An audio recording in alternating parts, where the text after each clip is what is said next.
Ya ini tentara kita lihat ya, dapat tugas baru ya, yang angkatan laut nanam kedelai, angkatan udara. Ini gimana ceritanya ya? Terus yang sipil bagaimana ya? Itu satu. Terus polisi ngurusin apa? Jagung. Ya, kekhawatirannya yang pertama selain nggak profesional, yang kedua kita kasihan dengan double burden. Yang ketiga menyebabkan tugas utamanya terbengkalai jadinya. Kecuali kalau kejahatan udah nggak ada, ya silakanlah dikasih pekerjaan yang tidak menjadi tugas fungsi utamanya, jaga jagung. Ya, terus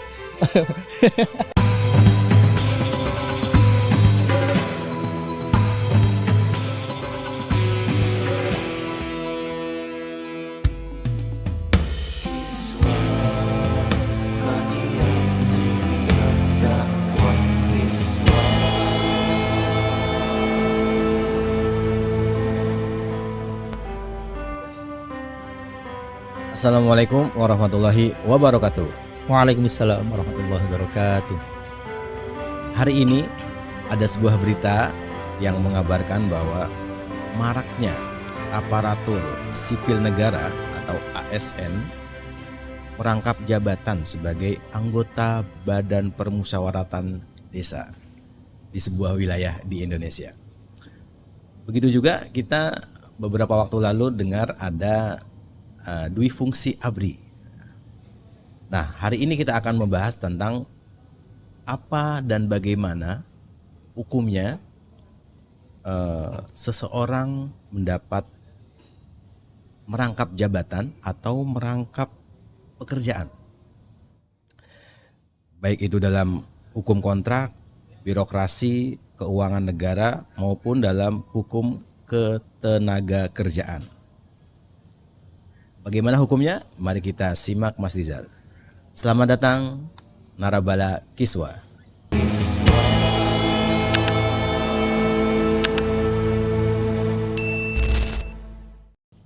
Bersama kami, saya Atung dan ada narafiki kita Mas Rizal. Untuk menjawab persoalan ini, mari kita simak kaidah baru nomor 28. Monggo Mas Rizal. Terima kasih Mas Atung. Assalamualaikum warahmatullahi wabarakatuh. Waalaikumsalam. Narabala kiswah di seluruh jagat maya.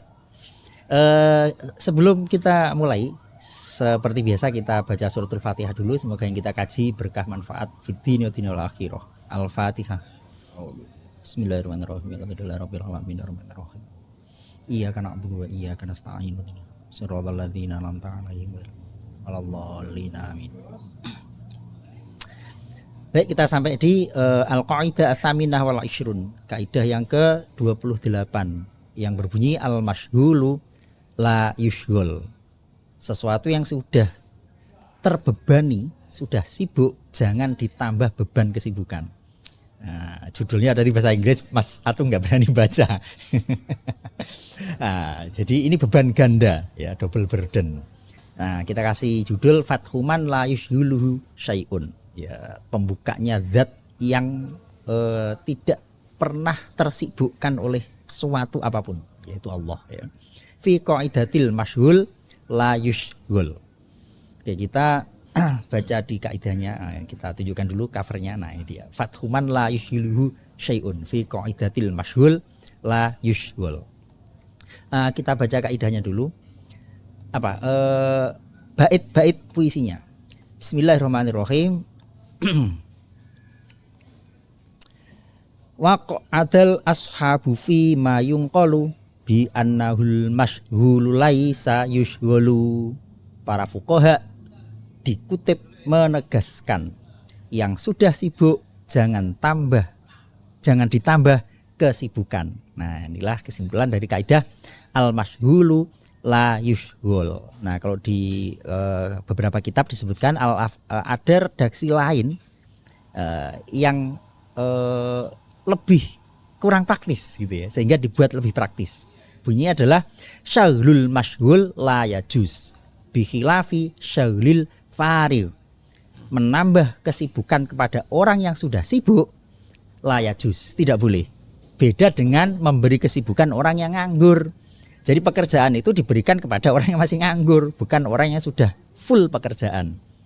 Nah, ini tidak hanya terkait dengan pekerjaan saja ya, objek akad, finansial, ya apapun itu nggak boleh double. Ini idealnya, kaidahnya. Nah, al-alfat al-ukhra ini tadi syaghlul masyghul la yajuz. Karena begini, mungkin di pengantar dulu pernah kita singgung ya, bahwa kaidah fikih ini perjalanannya dari awal terumuskan sebuah kalimat, terus kalimat ini dikoreksi lagi oleh ulama berikutnya, dibuat lebih praktis, lebih simpel, lebih singkat, padat, dan maknanya mencakup banyak hal. Syukur-syukur bisa lebih indah. Nah, ini termasuk kaidah yang singkat, padat, dan indah ya. Al-masyghulu la yushghul. Sudah repot jangan direpotkan lagi. Nah, maksudnya adalah innal aina awisyai, sesuatu yang al-masyghulu bihukmin. Nah, penjelasannya di sini.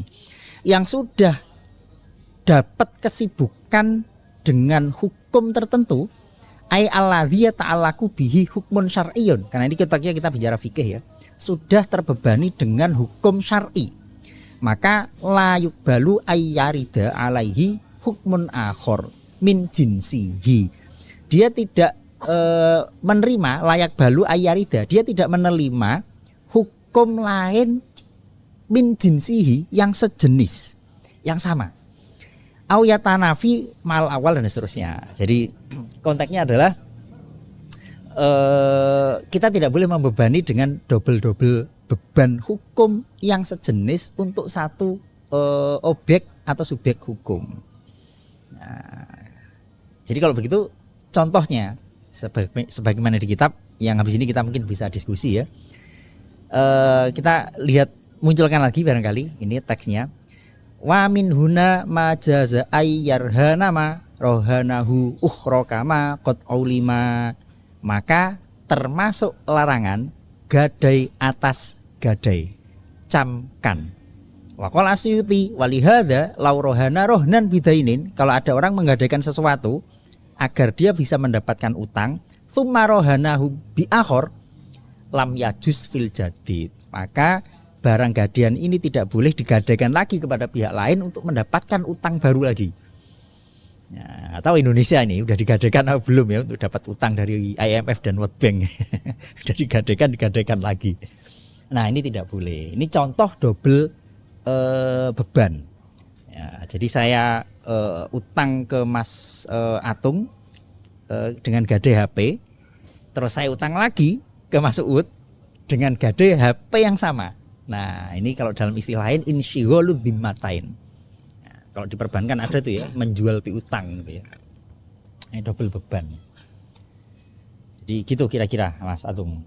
Ya, terima kasih Mas Rizal. Sebagai permulaan mungkin Mas Rizal bisa diperjelas lagi ya tentang definisi burden tadi ya. Apakah itu beban atau kesibukan atau kalau dalam orang jabatan juga. Jadi artinya double-nya apa nih yang dilarang atau yang dimaksud di sini pengertiannya itu apa? Beban hukum syar'i sebenarnya. Nah, syar'i ini kan dalam terminologi fikih ya beban-beban kewajiban syar'i dalam konteks kalau pejabat misalkan beban syar'i ya berarti beban legal sebuah negara yang diberikan dan dimandatkan kepada dia. Nah, ini termasuk dalam konteks apapun kalau gitu. Bisa ke benda, bisa ke manusia, ya, bisa ke apapun.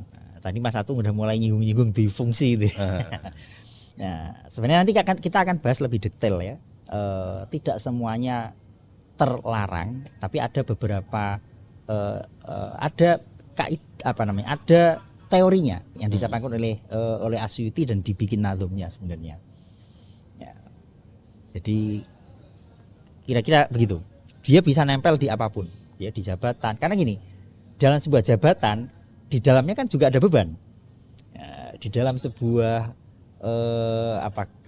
benda yang sedang dijadikan sebagai sebuah objek akad, ya, di dalamnya juga ada beban taklif yang harus ditunaikan oleh subjek hukumnya. Nah, maka ya sebenarnya ini satu untuk satu konsepnya begitu. Ya, satu hal difungsikan untuk satu hal. Berarti idealnya. Kalau misalnya nyambi Mas, jadi mungkin side job gitu ya. Jadi misalnya ada orang yang kerjanya 9 to 5 gitu ya. masuk jam 9, pulang jam jam jam 5 gitu ya. Tapi kemudian pulang itu dia sambil ojek online, Mas. Mengerjakan hal lain ya. Nah, boleh nggak, Mas? Ya boleh, yang bermasalah negaranya kalau begitu ini.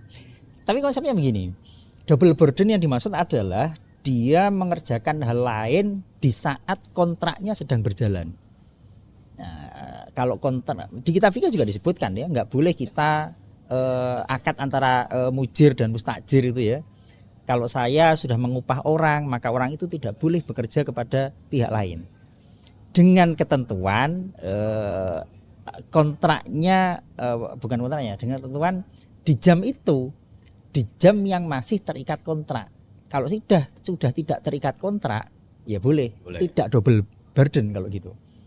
Nah, atau untuk pekerjaan-pekerjaan yang tidak terikat waktu kan ada ya. Nah, maka tergantung klausul yang lain kalau begitu. Ada kontrak eksklusif misalkan ya. Mas Atung saya kontrak untuk kontrak eksklusif jadi host di Kiswah misalkan. Eksklusif kontraknya. Maka selama sekian tahun Mas Atung nggak boleh jadi host di tempat lain. Kalau ada kontraknya ya. Kalau di kontrak begitu. Nah, ini double burden. Kontrak. Nah, kecuali di klausul disebutkan misalkan hanya dilarang untuk menjadi host podcast. Berarti hari Minggu kalau eksklusif berarti kan nggak terikat waktu. Eksklusif. Jadi nggak nah, kecuali eksklusifnya hanya di podcast. Oke. Host di seminar misalkan, masih boleh. Host di acara kawinan, MC namanya itu ya. MC. Ya, jadi tergantung di klausulnya. Oke, saya jadi terbayang tuh seperti halnya mungkin orang yang dijadikan sebagai KOL atau tokoh di misalnya sponsor ya. Misalnya Mas Rizal tiba-tiba di hire untuk menjadi sponsor endorse di sebuah logistik misalnya, pengiriman logistik, jasa pengiriman logistik. Ada di mana-mana tuh setiap ada merek dia ada gambar ada fotonya. Nah mungkin di situ akan ada kontrak bahwa Mas Rizal tidak boleh menjadi brand ambassador di tempat lain sama gitu ya. Sama, dan itu tergantung eksklusivitasnya ya. Apakah dilarang hanya pada brand ambassador pada yang sejenis? Kalau jelas konsepnya kan sejenis ya. Nah, kalau di bidang lain, nah itu masih debatable. Sebenarnya rambut misalnya, ya. Jadi di sini dia dikontrak eksklusif untuk misalkan minuman, ya nggak masalah dong untuk kendaraan misalkan, kecuali sangat eksklusif, nggak boleh kontrak apapun karena udah dibayar sangat mahal mungkin ya. Nah itu tergantung klausulnya. Tapi konsep asalnya tadi kan min jinsihi, yang sejenis, dan secara sini sangat masuk akal ya, sangat masuk akal. Dan ini artinya kaidah ini berkaitannya dengan hukum syar'i ya, tentang syariat ya. Ya. Kalau yang tadi kan tentang kontrak pekerjaan dan itu berkaitan dengan. Ya itu sama, di aturan fikih juga begitu. Sama ya? Iya, orang yang sudah disewa, diupah untuk sebuah pekerjaan tertentu, dia tidak boleh menerima pekerjaan klien di tempat lain untuk pekerjaan yang sejenis. Ya bayang misalkan ya, Mas Atung sedang kasus hukum di pengadilan lawan Mas Uut. Terus saya dibayar acara Mas Atung untuk jadi pengacaranya. Pada saat yang sama tim saya disewa Mas Uut. Ini nanti kan tinggal mana yang bayarannya gede nih. Ini yang saya menangkan. Ini akan ada konflik kepentingan. Enggak boleh. Siap. Tadi kalau yang disebutkan di kitabnya contoh tentang penggadaian ya. Ada lagi Mas? Dalam hal ya contoh lagi misalkan itu tadi orang yang sudah diupah untuk mengerjakan sesuatu, dia nggak boleh diupah untuk untuk untuk bekerja di tempat lain. Atau barang ini sudah saya sewakan ke Mas Atung, saya jadikan sebagai objek sewa kepada orang lain, juga nggak boleh. Barang ini sudah saya jual ke Mas Atung, pada saat yang sama saya kontrakkan kepada pihak lain. Nah itu nggak boleh ya. Ya itu sangat masuk akal. Kiai ceramah. Nah, Kenapa? kalau ada seorang kiai dapat undangan yang sama di hari yang sama. Dari yang sama. Nah, itu gimana, Mas? Oh. Maka dipilih mana yang lebih awal ngundangnya. Undangnya. Undangnya. Mana yang di awal. Kalau udah undangannya datangnya bareng pas, maka dipilih yang punya hubungan kekerabatan paling dekat. Atau tetap bisa diambil dua-duanya, Mas? Artinya yang pertama nanti di jamnya yang berbeda gitu ya. Nah, tinggal nego. Berarti kan itu nggak double.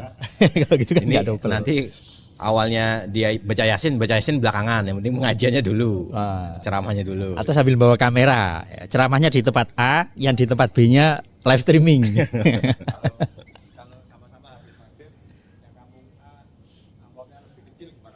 Wah, nggak boleh atas pertimbangan itu, nggak boleh itu.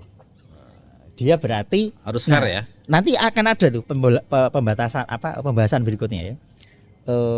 Kita mengikatkan kontrak baru yang menyebabkan terganggunya hak pihak pertama, pihak yang mengontrak kita yang pertama, maka itu nggak boleh.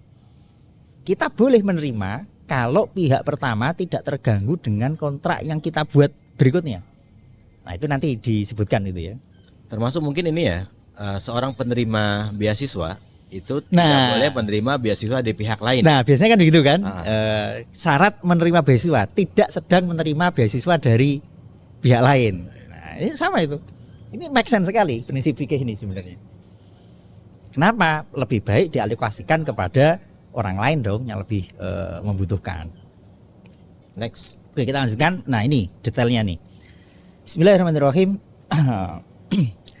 Walam yajuz iradu aqdaini ala ainin mahallan wahidan fi manjala. Tidak dibenarkan menghimpun dua transaksi akad atas satu objek yang sama demikian jelas terikat. Ya itu tadi contohnya ya, HP sudah saya akadkan Mas Atung, saya buat akad lagi dengan pihak lain. Tapi wahahuna lil asli tafsilun asyad fil akdi haitsu ma'alal akdi warot. Dalam masalah ini di kitab asalnya lil asli, maksudnya kitab asalnya di sini adalah al asbah wan nadzair, ada tafsilun asyad, ada perincian lebih detailnya. Ya, memang ada sangat detail disebutkan di kitab ini, saya kutip dari al asbah wan nadzair. Nah, saya rangkum ini. Nah, nanti kita bahas satu-satu nih. Saya sertakan terjemahnya ya, karena ini agak sangat klausulnya harus hati-hati biar nggak salah ya. Nah yang pertama, jadi gini, boleh nggak menggabungkan dua akad di satu objek? Ya. Berarti kan ada double burden ini. Nah hukum asalnya nggak boleh, tapi dalam prakteknya harus dilihat lebih tafsil. Nah ada dua. Pertama, qabla luzumil awal wa itmamihi. Sebelum akad kontrak yang pertama itu luzum itu artinya mengikat. Jual beli berarti masih masa khiyar, belum luzum. Nah kalau begitu fahuwa ibtalun lil awal in sodaro minal ba'i, maka ini membatalkan pihak yang pertama jika keluar dari pembeli. Contohnya kamalau ba'a al mabi' fi zamanil khiyar. Saya jual barang ke Mas Atung masih di masa khiyar, ya, belum deal. Nah, yang memutuskan iya atau tidak. Nah, kalau saya jual ke Mas Atung, berarti kan saya sudah melepas barang ini, sudah bermaksud melepas. Nah, terus Mas Atung masih ragu-ragu. Ya, jadi masih masa khiyar. Nah, Seperti itu memilih maksudnya. Iya, memilih untuk melanjutkan atau membatalkan akad. Nah, setelah ini tiba-tiba barang ini saya jual ke Mas Uut. Maka kalau begitu saya membatalkan akad saya dengan Mas Atung. Kecuali Mas Atung sudah memilih oke, deal. Nah, ini kalau kita teliti lebih detail sebenarnya juga tidak double burden, orang akadnya belum terjadi. Nah, kalau seperti ini boleh. Atau sebaliknya, kalau yang menjual barang ini Mas Atung, berarti ini masuk yang kedua. Ya, jadi tadi yang pertama adalah ibtalul hak al awal, membatalkan haknya pihak yang pertama. Nah, yang kedua tidak membatalkan hak yang pertama. Nah, yang kedua ini contohnya begini. Saya jual HP ke Mas Atung. masih di masa khiyar. Tiba-tiba HP ini oleh Mas Atung dijual ke Mas Uud. Maka yang terjadi kalau begitu adalah menetapkan terjadinya jual beli. Jual belinya luzum. Hak khiyarnya hilang karena Mas Atung sudah mengoper barang ini ke pihak lain. Beda kalau yang menjual barang ini adalah saya, berarti saya membatalkan akad. Ya, karena masih di masa khiyar itu ya. Jadi ini tergantung. Kalau yang mengeksekusi dan memberikan double burden kepada HP ini adalah penjual, maka yang terjadi berarti saya membatalkan jual beli saya dengan Mas Atung. Tapi kalau yang menjual HP ini Mas Atung, yang terjadi berarti Mas Atung mengiyakan jual belinya, tidak membatalkan. Ya berarti udah deal ya, sampai pindah ke pihak lain. Nah, ini ini bukan yang ini, ya ini yang qabla luzumil awal. Yang ini yang qabla luzumil awal. Sebelum akad pertamanya sempurna, artinya masih di masa khiyar. Nah, yang kedua ba'da luzumihi. Nah, tadi kan saya jual beli ke Mas Atung tuh, masih masa khiyar. Ini udah deal nih. Jadi sudah deal, terjadi Jual beli. akad. Nah, ini contohnya akad gadai. Kamalau rohana. Nah, ini lago. Jadi gini rumusnya. Kalau terjadi ibtalul hak al awal, membatalkan hak pihak pertama, maka lago, akad yang kedua dianggap tidak pernah terjadi. Contohnya kamalau rohana darohu thumma ba'aha bighairi idnil murtahin. Saya butuh duit ya, berapa? Berapa HP harganya nih? Terlalu murah nih, yang mahal lah. 100 juta. Saya gadaikan mobil. Jadi saya utang Mas Atung 100 juta dengan gadai mobil. Nah, mobil ini saya jual ke Mas Uud. Berarti kan ini saya ibtalul haknya Mas Atung. Kalau begitu, saya menjual mobil ke Mas Uud lago. Nggak boleh. Karena mobil ini sudah sibuk syughul dengan status dia sebagai jaminan utang. Dan jaminan utangnya masih berlaku karena saya belum bayar utangnya. Maka kalau saya transaksikan ke Mas Uud lago, ya, nggak boleh. Atau kasus kedua, adamu ibtalil hak al awal, tidak membatalkan haknya pihak pertama. Contohnya, kamalau ajaro darohu tsumma ba'aha li akhara fa innahu yasihu. Ya, jadi gini, saya ngontrak rumah di kontrakannya Mas Atung. Mas Atung bos kontrakan. Saya ngontrak rumahnya Mas Atung. Saya tinggal di rumah kontrakan pemiliknya Mas Atung. Satu pintu ya? Pintunya banyak Mas Atung. Atau apartemen gitu ya, apartemen. Atau orang yang nyewa di hotel. Ya, kalau kontrakan agak ini ya, hotel ya. Kan kita nggak mau tahu yang punya hotel ini siapa. Misalkan saya ke Jakarta, nginep di hotel apa misalkan. Saat saya nginep di situ, hotelnya dijual oleh pemiliknya ke pihak lain. Ya kan nggak masalah. Saya tetap berstatus sebagai penyewa di situ. Nah, ini yasihu. Jadi saya ngontrak di rumahnya Mas Atung, oleh Mas Atung dikontrakin lagi. Bukan dikontrakin lagi, rumahnya dijual. Karena berbeda di sini ya. Li'anna yasihu li'anna mauridul bai' al ain wal ijaroh al manfaat. Jadi sebenarnya tidak double burden. Ijaroh itu objeknya manfaat barang. Jual beli objeknya adalah ainnya. Detail sekali ya Asyuti ini ya. Jadi kalau yang dialihkan itu ainnya, sementara saya masih bisa mengambil manfaat barangnya, yasihu. Oke. Masih bisa jasanya berarti ya? Jasanya. Oke. Ya kan misalkan ya, saya ngontrak di rumahnya Mas Atung berapa? 1 tahun. Di tahun bulan ke-6 Mas Atung mau dapat beasiswa, mau S3 ke Qatar gitu ya. Maka di bulan ke-6 rumahnya dijual ke Mas Uud. Maka status ain rumah ini pindah menjadi milik Mas Uud. Tapi saya masih bisa memanfaatkan. Dan pasti di klausul disebutkan rumah ini statusnya masih dikontrak orang. Ya sudah, berarti Mas Uud akan menerima rumah yang dijual. Bulanannya dapat ya? Tinggal saya Nah, geser transfer kan, yang asalnya transfer ke Mas Atung ke Mas Uut, atau sudah saya bayar setahun, ya nggak masalah. Berarti saya yang Ya, bayar. ya urusan sama Mas Uut. Nah, objeknya jenisnya berbeda, ya antara ain dengan manfaat. Oke.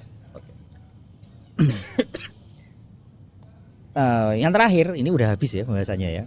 Yang terakhir adalah fa'inih talafat al maurid. Maurid itu keterikatan ya, objek yang dijadikan sebagai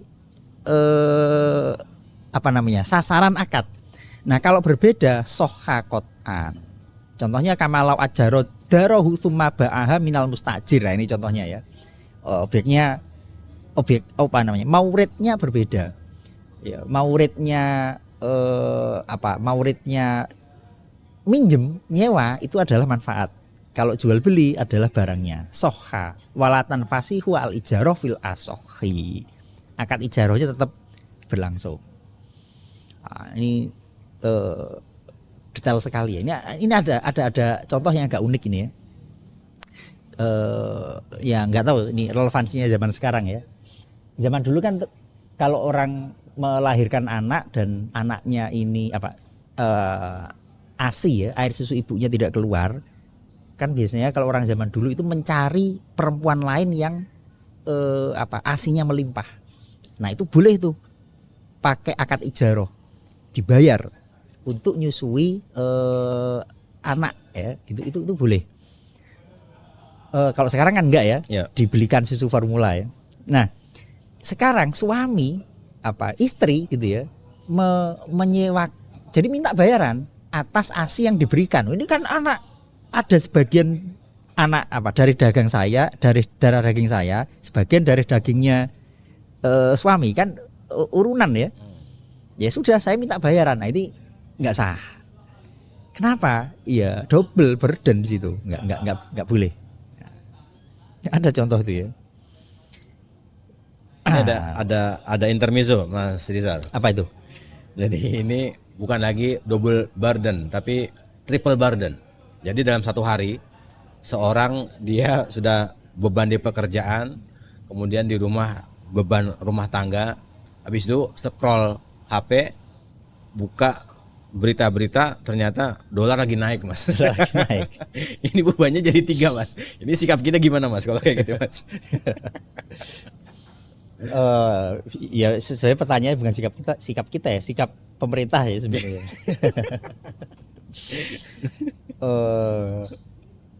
Terus gimana bahasanya? Ya kalau gitu pertama, kenapa sampai terjadi rakyat harus menanggung berlipat-lipat beban dalam hidupnya ya?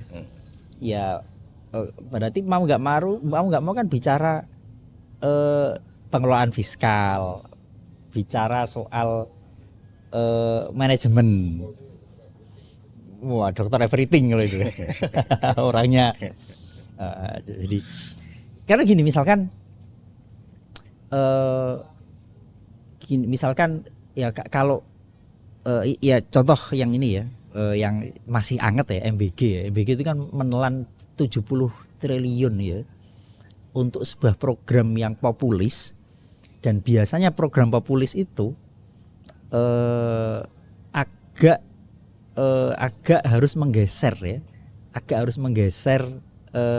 kebutuhan beban anggaran yang sudah lazimah. Ada juga kaidahnya, baitul mal itu harus diprioritaskan untuk kebutuhan yang sudah lazimah. Nah pertanyaannya 70 triliun MBG itu dimasukkan ke pos mana? Itu yang sampai sekarang kan nggak pernah jelas. Kalau dia masuk ke pos, karena masuknya kan ke sekolah-sekolah. Oh, sabar. Kalau sampai ini dimasukkan, karena kan masuknya ke sekolah-sekolah, diduga dia masuk ke pos anggaran pendidikan.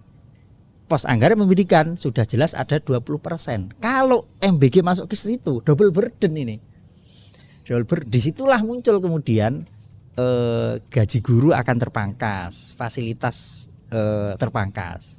Nah, ada yang lebih penting lagi kan? Gitu ya. Bukan lebih penting, yang sudah lazimah dari awal itu. Satu. Yang kedua, kalau diambilkan dari pos, ya karena sekarang nggak jelas diambil dari pos mana? Malah kalau saya baca Hasan Nasbi tahu saya apa sebenarnya? Beritanya sudah agak lama, katanya keluar dari kantong pribadinya presiden. Ada statement seperti itu juga. Ya, tapi ya nggak tahu di laporan keuangan kayaknya nggak muncul itu ya. Ya, barusan ada pidato tentang itu ya. Ini ada pertanyaan Mas. Bagaimana kalau jabatan tidak menjadi beban bagi yang menjabat? Tapi menjadi beban buat APBN. Karena kan gini ya, banyak sekali kita menyebut, saya nggak tahu ya secara teknis di penggajian ya, ada menteri rangkap jabatan. Pertanyaannya adalah double itu gajinya double nggak? Ya. Nah, nggak tahu tuh yang double itu. Kalau gajinya double, ya mending orang lain Yang belum menjabat. Iya, mending orang lain. Satu, yang kedua, apakah ada konflik kepentingan? Karena kalau kasus pengacara tadi ada rentan konflik kepentingan, apalagi jabatan publik. Seorang anggota DPR, jabatan publik, pada saat yang sama dia komisaris di perusahaan swasta. Maka akan rentan ada konflik kepentingan, kebijakan yang dikeluarkan jangan sampai mengganggu perusahaan yang dia menjabat sebagai komisaris. Nah, PT KAI. Oh, siapa tuh? Dan BUMN yang lainnya. Nah, kan kalau di Indonesia kan sudah sangat populer saya rasa. Bahkan kampus-kampus kok malah melegitimasi. Menurut saya nggak ideal itu ya. Orang yang punya jabatan publik menjadi ketua ikatan alumni apa gitu kan. Biasanya kan malah dipilih orang yang menjabat kan. Ini menurut saya malah nggak bagus karena akan bias ya. Akan bias yang kampus alumni harusnya bisa mengkritisi dan sebagai kontrol kepada pejabat, ya malah nggak enak dong. Oh ya dia kan ketua ya, karena memang kepentingannya bukan untuk check and balance, kepentingannya adalah agar kalau masukin proposal ya lancar. Nah ini problem. Ini tradisi mana Mas itu Mas? Tradisi enggak, ceritanya sih begitu ya. Oke, kita sudah 30 menit. Tampaknya ini seru pembahasan ini. Sebenarnya ini ya. Dan entah Mas Rizal mau melanjutkan di episode selanjutnya atau kita pangkas di sini, Mas. Kalau di tag fikih yang kita kaji sudah habis sebenarnya. Sudah habis. Dan contohnya nggak perlu banyak disebutkan. Ini banyak banget dan sudah sangat make sense gitu ya. Oke, sebagai penutup Mas Rizal? Penutup sebenarnya ini enaknya diobrolin di Ihsan sebenarnya. Ya ini tentara kita lihat ya, dapat tugas baru ya. Yang angkatan laut nanam kedelai, angkatan udara. Ini gimana ceritanya ya?